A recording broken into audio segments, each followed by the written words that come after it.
Sejarah, mitologi, astronomi, hanya di Kesmandi Channel.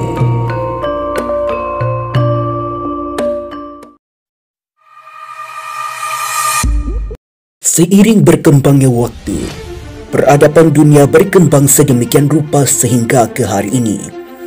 Begitupun dengan manusia yang tumbuh dengan kecerdasan yang meningkat dari masa ke semasa. Sebelum hidup dalam dunia moden ini, manusia sudah lebih dahulu membangun kehidupan pada zaman prasejarah. Hal ini ditandai dengan adanya teori evolusi yang mempercayai bahawa terdapat manusia purba yang menjadi nenek moyang kepada umat manusia.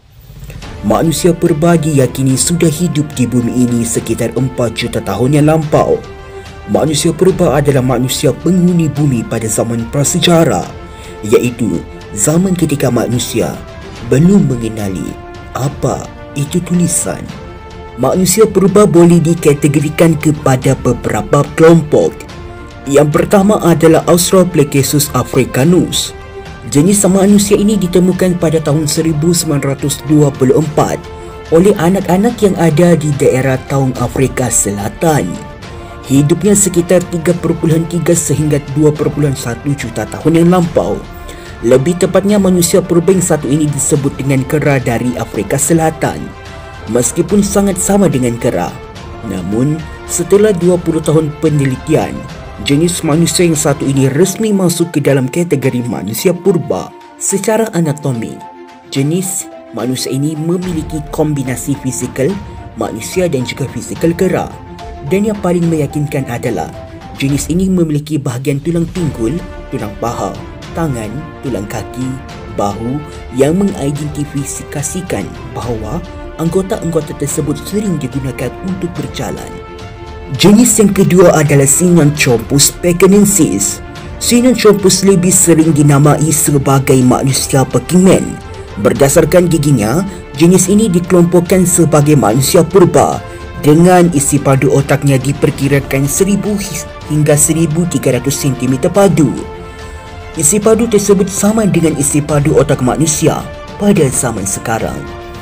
Ciri-ciri Sinanthropus pekinensis adalah memiliki dahi yang lebih kecil, tengkorak yang lebih tebal dan juga rahang yang terlihat lebih besar tanpa adanya dagu.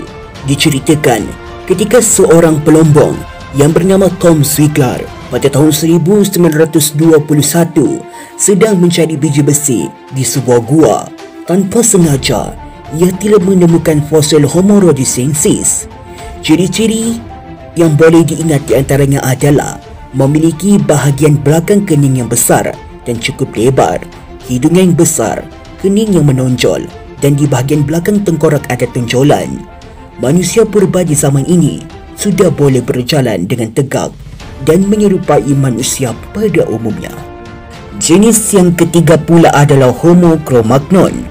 Boleh dikatakan bahawa Homo cro-magnon merupakan manusia tertua yang ada di Eropah. Fosilnya berjaya ditemukan pada tahun 1868.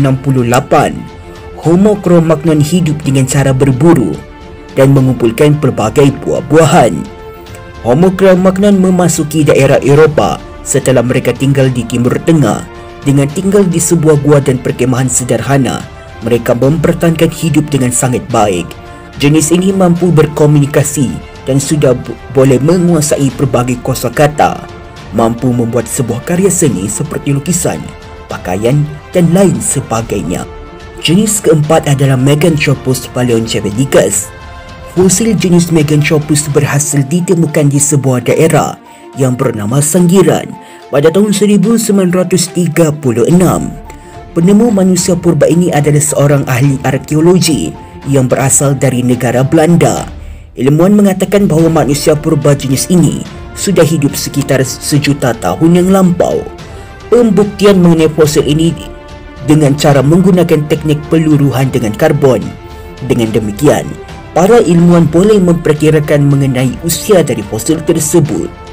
Adapun ciri-ciri dari jenis Meganthropus paleogeneticus ini, di antaranya memiliki tulang pipi yang cukup tebal, otot pada bahagian rahang terlihat kuat, tidak memiliki dagu, memiliki postur badan yang tegap, dan memiliki tonjolan yang bentuknya cukup tajam pada tulang kening.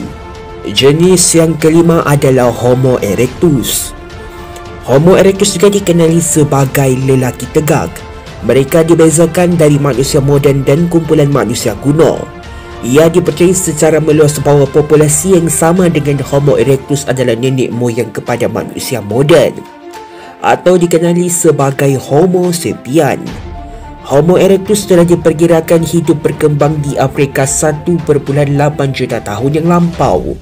Mereka mula berhijrah ke Asia dan kemudian ke Eropah. Adalah dicadangkan spesies ini menjadi pupus 0.5 juta tahun yang lalu. Faktor pemassaan ini berlaku Homo erectus antara Homo habilis dan penampilan moden Homo sapien.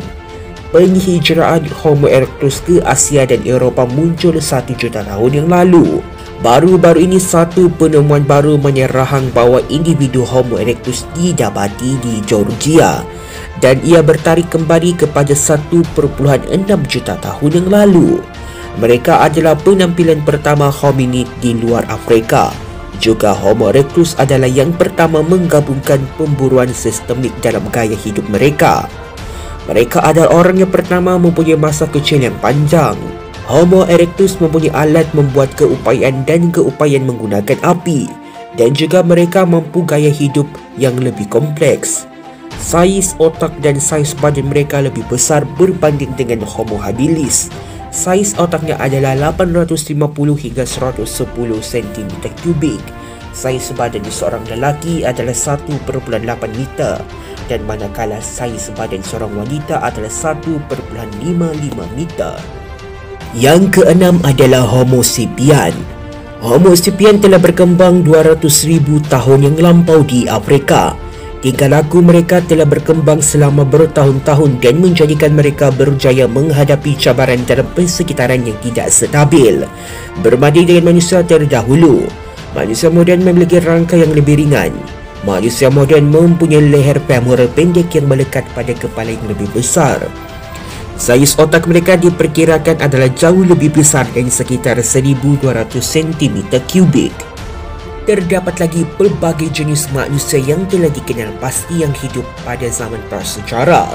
Tetapi hanya 6 saja yang kita rangkumkan pada hari ini. Itulah 6 jenis manusia purba yang telah hidup pada zaman prasejarah.